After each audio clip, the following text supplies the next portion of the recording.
Success has been made possible by trade-ins and telecom. Good evening, welcome to Success. I'm Penelope Barr. Tonight we meet a man who returned to China in search of a bride and found not only a wife, but the right recipe for a business. In Tauranga we visit Bob Owens, the wharfie who grew one of the country's largest transport companies. But first, an inspiring story about two young men who weaned themselves off the invalid's benefit and started their own company.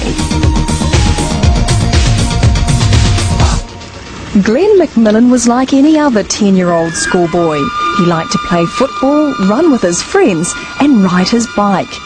But on the morning of February 7th, 1970, everything changed.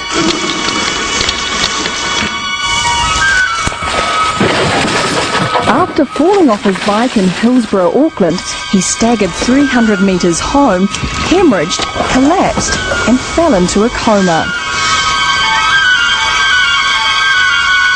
That Glen survived is nothing short of a miracle. After 4 years in hospital, nearly half of that in critical care, he was left with permanent motor damage and speech difficulties. But despite these obvious setbacks, Glen's gone on to build a successful business. Glen could have justifiably spent his adulthood on a sickness benefit. After 26 major operations, he can walk, but with difficulty, and his vocal cords are damaged. But Glen was driven to enter the workforce and chose the electronics field.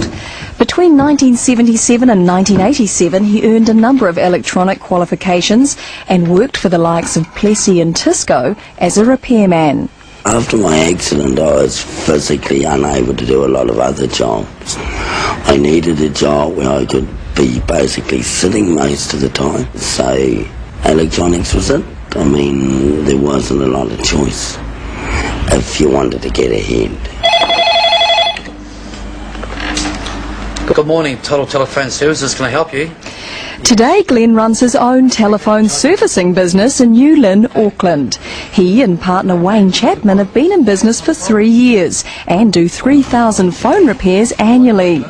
But getting to this point has been as much of an emotional and financial struggle for Glen as a physical one. With a physical disability, face hurdles an able-bodied person wouldn't face, and you'll get an occasional person that I consider ignorant, or they don't say so, that won't deal with me at all. They'll want to deal with somebody that's not walking funny. In 1987, Glen had another accident. He was electrocuted while crawling around underneath a house to install an intercom system, much like this. It exacerbated his old injuries and meant he could no longer work. So he spent the next 3 years on an invalid's benefit.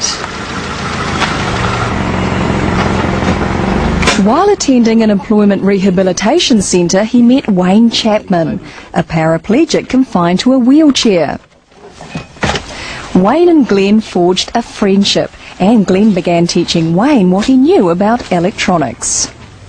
I used to take Wayne out occasionally, but he didn't have the money, so when we went out we spent my money. So the bottom line was, I said, I'll teach you to earn your own money, so we're not spending mine. Glen knew telecommunications, once deregulated, would go through rapid technological advancement. He could see a market opening for someone with his technical know-how, someone who could fix the new phones when their warranties ran out. And the market was signalling its need. Strangers were tracking him down at home to fix their phones. It was time to get some business premises. The right opportunity came up in suburban Avondale, where they got a shop for $50 a week. But almost immediately they were struck another blow. 2 burglaries in as many weeks. And with no capital to fall back on, they had no alternative but to shut shop. We worked hard, but it was only the start. When we got burgled, it was only a setback, it was not a finish. In other words, we got set back, we're just going to jump straight back up again. So my feeling was a feeling of determination that we weren't going to be stopped. But they were forced back on a benefit, fixing phones here and there with outdated equipment. After 2 years, Glen thought he'd have another crack at starting his own venture. This time he decided to apply for a grant. With help from his sister Wendy, a bank officer, they wrote a business plan. And Ready, Willing and Able sent their business plan off to 2 organisations. Within months, they had their $10,000 grant. But promises of further help soon disappeared. What actually happened in reality is we got the money, and that was it. There was no accountants, no legal advice and no rates rebates. Their new premises, which opened in April 1992, cost more than they had wanted to pay, so the grant was quickly eaten into by set-up costs. But the locality had other advantages. Hi, how are you? Yeah, my son actually dropped the phone. But when we looked at the location, we knew we could get advertising dollars or advertising value out of the building. The building backs onto Lynn Mall and a road carrying up to 30,000 people a day. This high exposure gave them their first customers. They also aligned themselves with retailers like Dick Smith, who placed their business cards near the point of sale in their stores. Plug it in. If somebody buys a phone at a retailer, comes back when it's out of warranty, they don't want to know. They will happily get rid of their problem by giving it to us. In 1993, they placed their first advertisement in the Yellow Pages. Today, 20% of their business comes from this ad, which generates inquiries from Warkworth to Thames. In the last 3 years, Glen and Wayne's turnover has doubled each year. Their business now fully supports them.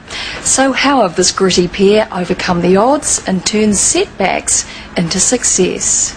Glen's background in electronics helped him identify a gap in the market. He was abreast of technological changes, and continuous improvement kept his skills up to date. And both were determined to break out of the dependency cycle, start their own business and become independent earners. I like to get out of bed, come to work, go home and feel that I've accomplished something and we can open the next day. I mean, we've had a lot of times where we thought we might not make it into next week, but we always have. We've always scraped through. Coming up on 6